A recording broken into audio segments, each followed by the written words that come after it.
1 0 plus 5 seconds.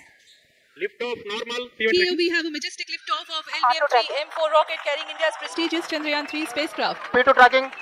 प्रज्वलन और सफलतापूर्ण उत्थापन LVM-3 M4 rocket का।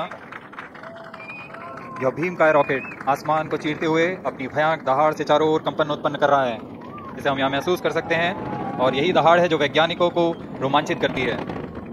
Hello guys, what is up, my name is Pradeep Kumar. अभी आपने देखा इंडिया ने Chandrayaan-3 लॉन्च किया है 14 जुलाई को। तो हमारी जो इंडियन स्पेस रिसर्च ऑर्गेनाइजेशन है, वहाँ के साइंटिस्ट, वहाँ के इंजीनियरों ने मिलकर ये काम को अंजाम दिया है।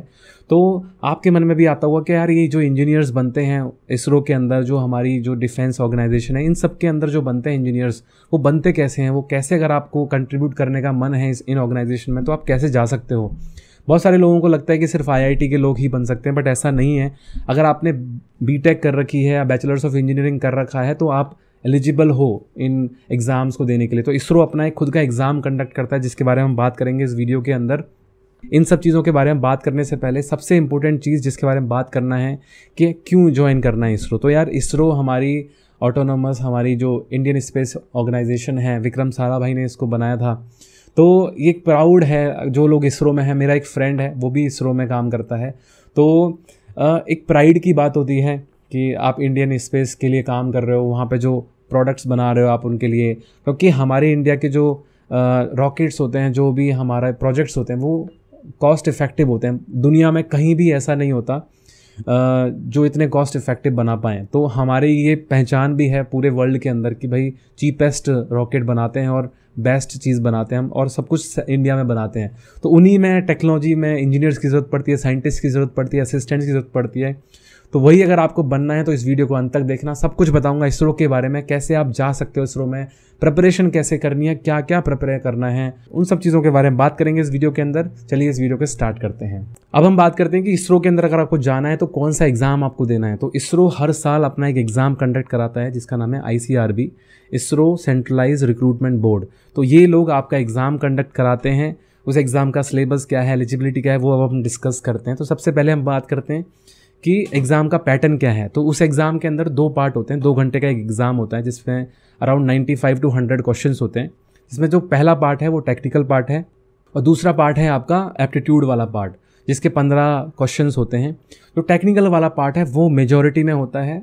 तो जो भी जिस भी ब्रांच के लिए आप अप्लाई कर रहे हो, फॉर एग्जांपल आप सॉफ्टवेयर इंजीनियरिंग के लिए अप्लाई कर रहे हो, आप मैकेनिकल में अप्लाई कर रहे हो, इलेक्ट्रॉनिक्स में अप्लाई कर रहे हो, सिविल में अप्लाई कर रहे हो, तो उस रिस्पेक्टिव ब्रांच का टेक्निकल इंटरव्यू होगा। उसका syllabus is very very similar to GATE syllabus. जो भी गेट सिलेबस होता है उसका एक सबसेट होता है।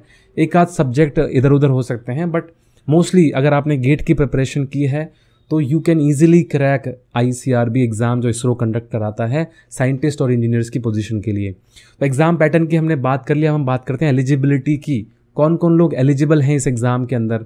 तो सबसे पहले जिन्होंने BTech कर रखी है, जिनके 65% से ज़्यादा मार्क्स हैं, वो लोग एलिजिबल हैं आप इस एग्ज़ाम के लिए। तो एलिजिबिलिटी में एक चीज़ और है कि आप फॉर एग्जांपल कंप्यूटर साइंस के लिए आपने अप्लाई किया है तो आपको कंप्यूटर साइंस से ही BTech होनी चाहिए।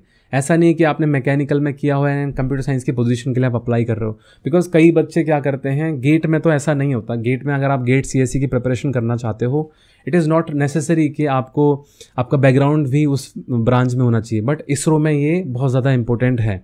उन्होंने मैंडेटरीली मेंशन किया है कि इट्स नॉट नेसेसरी, ये है कि आप जिस भी ब्रांच में देना चाहते हो वही आपका BTech में भी ब्रांच होना चाहिए। तो ये बहुत इंपॉर्टेंट भी है, बिकॉज यार आपने 4 साल जो चीज़ पढ़ी है उसको ही आप अप्लाई करना चाहिए ना इसरो में। ऐसा तो है नहीं कि आपने 1 साल में कंप्यूटर साइंस पढ़ ली और बैकग्राउंड में आपने सब कुछ लेट्स से मैकेनिकल में किया, तो ये गलत बात है।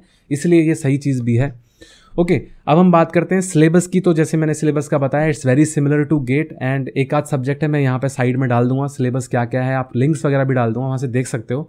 बट मोस्टली अगर मैं सब्जेक्ट्स के नाम लूँ, बहुत इंपॉर्टेंट सब्जेक्ट कंप्यूटर डिज़ाइन, जो आपके कंपाइलर डिज़ाइन है, थ्योरी ऑफ कंप्यूटेशन है, डेटाबेस है, कंप्यूटर नेटवर्क्स है, ऑपरेटिंग सिस्टम है, आपके एल्गोरिदम्स हैं, ये सब सब्जेक्ट्स आएंगे कंप्यूटर साइंस के जो आप पढ़ते हो गेट में, वो भी सब्जेक्ट्स यहाँ पे आएंगे। तो इसलिए जब आप गेट की तैयारी करते हो ना, तो आप इन एग्ज़ाम की तैयारी भी इनडायरेक्टली कर लेते हो।